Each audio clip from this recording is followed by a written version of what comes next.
from Minneapolis. I didn't know anybody that played pro football. Clinton Jones came to our high school when I was a junior or senior in high school, and I remember looking at him thinking, I wonder if I could tackle him. Because I didn't know anybody. The Vikings came to Minnesota in 1961. Baseball was actually my best sport. And he says they don't give scholarships to blacks in baseball. He said you have to quit and go out for track and get your speed up so you can get a scholarship. So I figured if I was going to have to play football in college, because I really didn't like football that much, I liked baseball. If I was going to have to play, I was going to have to play in a warm climate. In college, I felt like I dominated in college. In professional football, sometimes I was wondering, what am I doing out here? You know, because they're such great athletes. You know, I don't think people really understand how great the athletes are that play professional football. And so, like I said, in college, I played rover back, and when I was a junior, I played defensive end, only weighed 177 pounds. And because I went to Iowa State University when I was a freshman and had great coaches like Johnny Majors and Jackie Sherrill, who later coached at Mississippi Southern and the University of Pittsburgh, where they won national championships, both of them. And we had coaches like Jimmy Johnson that coached the Cowboys and coached the Miami Dolphins. Because I learned how to play football, and that's where I learned how to play, I learned how to use my hands. And so, I learned so much from playing in college and the pros. I was still good at using my hands and playing defense. I just wasn't good at covering. I wasn't really taught how to cover. I was just taught how to kill. I think the highlight for me was playing in Minneapolis my rookie year, and playing the Vikings and intercepting the pass in the goal line and running it down to the other 20, and having people that I grew up with. Because I never expected to play pro football. It never crossed my mind. Like I said, I thought maybe I just went to college because they were paying me to go to college to play football. It's not like I really love football. I thought football players, they put them in a situation where they're not allowed to think freely.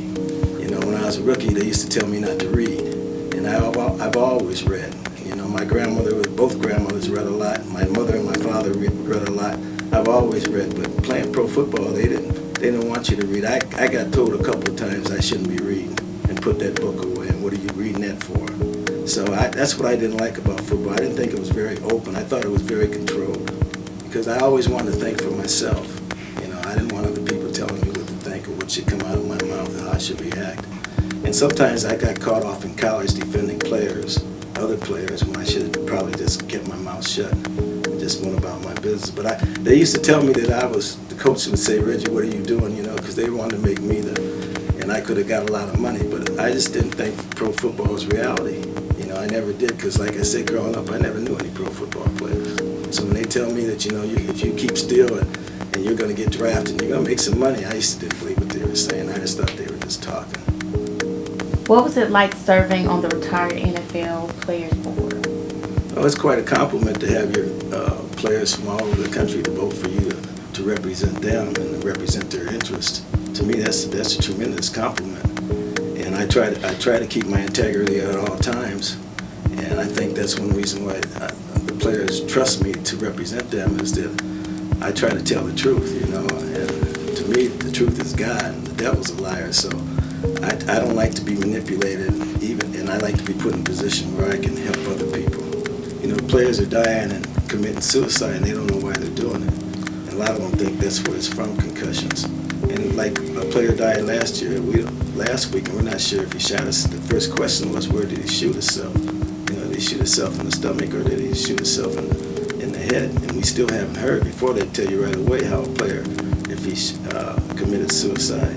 So the concussion issue is a very serious issue. I discussed that with Linda Sanchez, and she's a congresswoman from Norwalk area, and she brought the NFL before Congress because of that discussion. And what she asked me was something that I hadn't thought about either, is what about kids? And what about them and their concussions? And when she said that to me, I thought about that practice that I watched one time where they had all the kids in a circle, and they'd call out their names, and they'd run and bite each other, ran at full speed and hit each other in the head. And I thought to myself, when I saw them doing that, I wouldn't have done that. If a coach had done that to me, and that's what I thought, I wouldn't have ran out there in full speed. I played football as an athlete, not as a fool. Concussions is a very serious issue with players.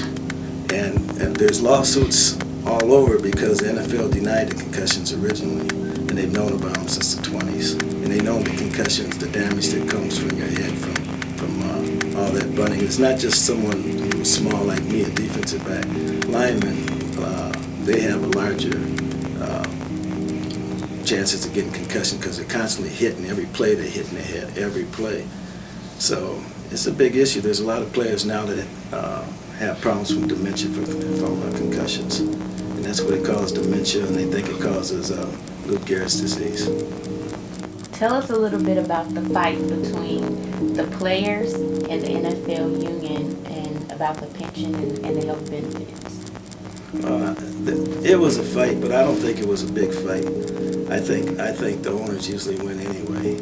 I think the people with the money are going to win anyway. So I think they gave satisfied the active players. They claim that the average player only plays 3.6 years. I don't know how they prove that because I think it's a lot less than that. Now, NFL has one of the lowest pensions of all professional sports. However, the legacy fund, in my estimation, was supposed to have been for any player that played in the NFL. If he played 1 year, 2 year, 3 year, he was still supposed to get part of that legacy fund. And that's just extra money put in the pot for players that they call that are vested. So the way I look at things is, I don't go along with that concept of what they say is vesting. To me, that eliminates some players from other players. So they say if you're vested in the NFL, if you played prior to 1993, it takes 4 years to be vested. If you play after 1993, it's 3 years to be vested. So my whole thing is, why would they separate it like that? And why do they have vesting in the first place? And the reason why they do is probably half the players that play in the NFL played less than 3 years. So that now that if they're not vested, you don't have to invest money in them.